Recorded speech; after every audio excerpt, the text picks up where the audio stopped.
మరి మోడీ గారు ఉంటేనే ఈ దేశానికి భద్రత, ఈ దేశంలో ఉన్న అన్ని వర్గాల ప్రజలు సుఖంగా సుభిక్షంగా సుఖ సంతోషాలతో ఉంటారని కోరుకుంటున్నారు.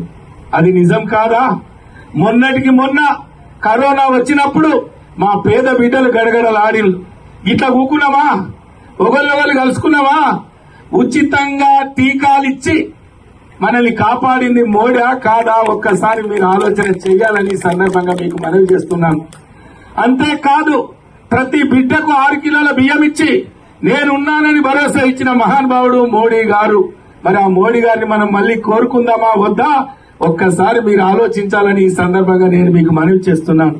మా రైతన్నలు ఉన్నారు, ప్రతి ఎకరాకు సాలీన 6,000 రూపాయలు మరి పెట్టుబడి సాయం చేసిన మహానుభావుడు మోడీ గారు. మరి అది నిజమా కాదా? మా రైతన్న మీరు చెప్పాలి.